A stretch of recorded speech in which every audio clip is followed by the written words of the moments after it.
আমাদের বিয়ে হয়েছে 1 বছর হতে যাচ্ছে। আমার হাজবেন্ড প্রবাসী। আমার হাজবেন্ড আর আমার মাঝে অনেক ভালো একটা সম্পর্ক ছিল। বলা যেতে পারে একজন আদর্শ হাজবেন্ডের ভিতরে যতগুলো গুণ থাকা দরকার আমার প্রবাসী হাজবেন্ডের ভিতরে সবগুলো গুণ ছিল।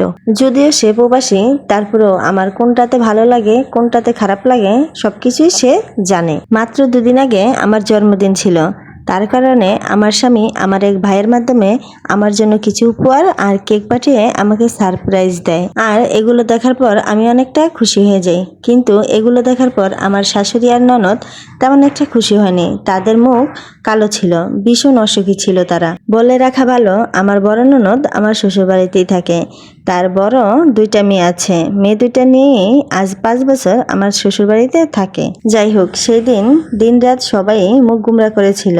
আর কালকে আমার ননদকে নিয়ে একটু ঝামেলা হয়। যাই হোক, আমি রান্না করি, কাজ করি, এসব নিয়ে আমার হাজবেন্ড নাকি কল দিয়ে তাদেরকে কি বলেছে আমি জানতাম না। আমি বাড়ির বউ, আমি কাজ করবো, এটাই কিন্তু স্বাভাবিক। কিন্তু দিন দিন কাজের মাত্রা আমাকে দিয়ে একটু বেশি করাতো। আমার ননদের 2 মেয়ের জামা কাপড় ধোয়া, তাদের জন্য আলাদা আলাদা রান্না করা, সবকিছু আমাকে দিয়েই করাতো। সারাদিন কাজকর্ম করার পরও একটু রেস্ট নেওয়ার সময় পেতাম না। ননদের মেয়ে 2টা আমার কাছে রেখে মাঝে মাঝে বাহিরে চলে যেত। আর যদি আমি রাখতে না চাইতাম তাহলে তো পান থেকে চুন ঘষলেই আমার শাশুড়ি ছিলই। এইসব বিষয় নিয়ে আমার সাথে ঝগড়া করত।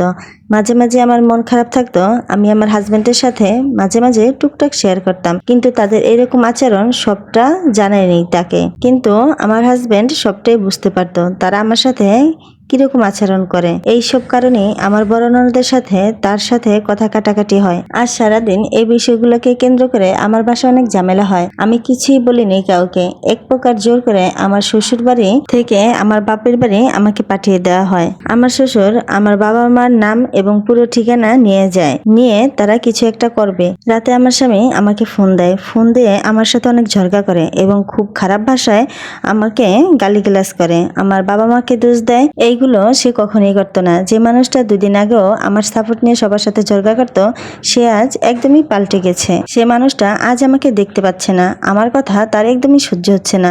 আমার শাশুড়ি যে কালো জাদু করে সেটা আমি আগেই বুঝতে পেরেছি। তারা যখনই দেখতো আমার হাজবেন্ড আমার সাথে খুব ভালো ব্যবহার করতেছে এবং আমার সাপোর্ট নিয়ে সবার সাথে ঝগড়া করতেছে, তখনই তারা তাবিজ করা শুরু করে দেয়। ঠিক এভাবেই তারা আজও কালো জাদু করেছে। সামান্য কথা কাটাকাটিতে সে আমাকে ডিভোর্সের হুমকি দেয় এবং 2 দিনের মধ্যে ডিভোর্স লেটার আমার বাসায় পাঠিয়ে দেয়। এভাবেই আমাদের সুখের সংসারটা জাদু টানার কারণে ভেঙে যায়। আমার শাশুড়ি এবং ননদকে বলতে ইচ্ছে করে, কেন আপনারা আমার সুখের সংসারটাকে এভাবে নষ্ট করলেন, এভাবে ভেঙে দিলেন। কালো জাদু সত্যিই কিন্তু সত্য। এটার কারণে হাজারো সংসার নষ্ট হয়ে যায়। যাই হোক, এটা একটা গল্প ছিল।